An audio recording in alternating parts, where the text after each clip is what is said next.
everybody, welcome. Today I want to talk to you about day 9 of the live visioning quest that I am on with Michael B Beckwith.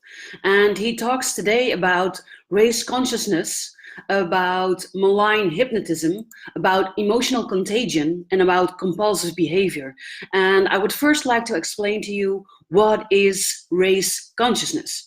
Because race consciousness is a collective belief of society, whether it is true or not. And an example of that is that we used to think that the earth was flat, that if you went far enough with the sailboat, that eventually you would just drop off the end and die.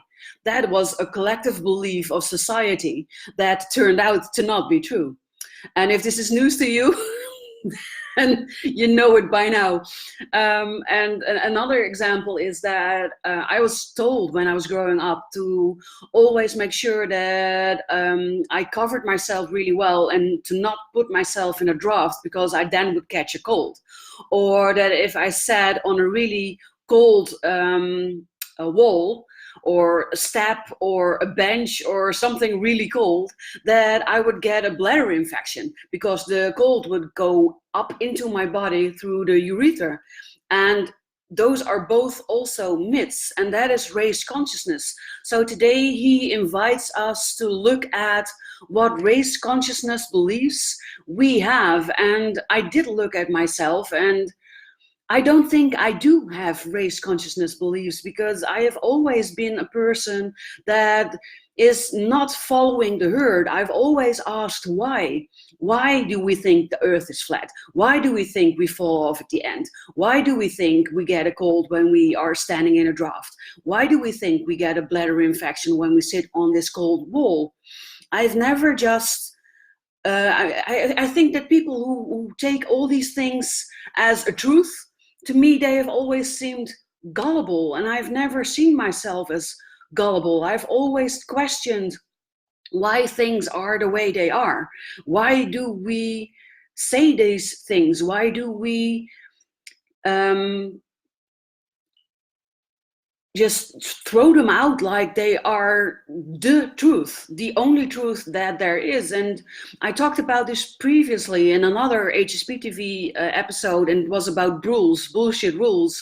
And this is very closely related to that part. It's the things that we have been told by our parents or our friends or teachers or whoever influenced our life, that things are to be done in a certain way, or that they just are the way they are. And I would like to invite you to look at the conscious racist beliefs that you have in your life and the rules, as I call them, and to discover if they are in fact true, if they might be different than what you have always thought they could be. Because yesterday I talked about victim consciousness, and when we are in victim consciousness, we are easily swept up into these race consciousness beliefs, and that in fact keeps us in victimhood. And victimhood is something that we eventually feel like we are done with. It's like feeling sick and tired of always being sick and tired. That is the moment that you feel that you are ready to step out of your victim consciousness. And in order to do that, you need to examine your own beliefs, and you need to examine your own thought patterns. And that is also where malicious hypnotism plays a role, because malicious hypnotism is like a spell put out by the media to tease us with a temporary lifestyle that just isn't ours. And he says malicious hypnotism is gossip, or when someone hijacks your mind, or when you think about someone the way they want you to think about them. And it's what most corporate companies do when they put out advertisements, because they want you to buy their products. And it's also what governments do to instill a certain fear upon us, because that makes us easier to control. So that is one of the reasons that I have stopped watching television. I have already stopped watching the news for a long, long time, because the news is only what other people want us to see, and it's not necessarily what actually is the news, and it's been pumped up. And as a highly sensitive person, especially, when I look at all these images, when I look at everything that's been shown to me, especially on TV, there's so much negativity, there's so much hate, There's so much that I don't want to invite into my life. And often, after I have watched the news, I felt everything that they were experiencing in the news. I felt anger or disappointment or sadness or grief even. And these are not my emotions, but as a HSP, we tend to take over these emotions as if they were our own. And when we take them over, we have to let them go again. And for some, that is not an easy process. And even if it is easier for you, then still it takes a lot of time and a lot of energy. And you don't want to have to do that for things that don't concern you, that are not a part of your life, your day-to-day life. So I stopped watching the news, and now I've completely stopped watching the television, because it doesn't bring me anything besides all the things that I don't want to invite into my life. And I've talked about this with my clients, and often they tell me, yeah, but you need to be aware of what is happening in the world. And my question is, why? Why do we need to be aware of what is happening in the world? What does that gain us? What does that gain you? What difference does it make? Does it make your life better, or does it make your life worse? And I've concluded that it makes my life worse to invite these things into my life. And I've become very selective with what I let my life be infected with, by what I let myself be influenced with. And this is something that I can control, and I shut it out. And it doesn't mean that I'm not aware of the things that are happening in the world, because I drive my car and I listen to the radio, and there's also news on the radio. But to me, it is very different to hear the news than to actually see it with images on the television or in the newspaper with all these photos accompanying the texts. And it's just, it enters too deeply, and I've protected myself by shutting this out. And it doesn't mean that I am not able to participate in talks about these things. I am still knowledgeable, I am still aware of everything that's happening, and I still have my opinion. I can still take part in these types of discussions. But it is a fear that keeps us in the position of inviting all this hurt and all this negativity into our lives, because we fear we either won't take part in it, or we won't be able to talk about it.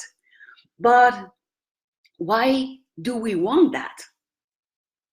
Why do we feel that need to participate in all that anguish, in all that hurt, and all that negativity?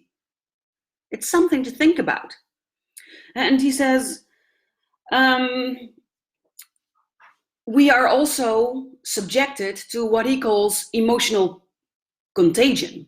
And emotional contagion is when one's emotions and behaviors directly trigger similar emotions and behaviors in other people. So that means, and especially we as HSPs, we are very influenced by that. It means that when we see something on the television, like the news I was talking about, and we see the MH17 plane a couple of years ago, it went down, and we see that on the news, and we see all the collective hurt and all the collective grief because of all the different nationalities of people that were on the plane, then we start to feel hurt as well. It's like a ripple effect. We take over these emotions, we take over these thoughts. Suddenly we are all scared. Suddenly we are all caught up in this emotional contagion that surrounds this event of that plane going down. And that negatively infects our moods, and it influences our dynamics in our lives and in our groups. And when it becomes too much, and especially for highly sensitive people, we can become overstimulated quite easily.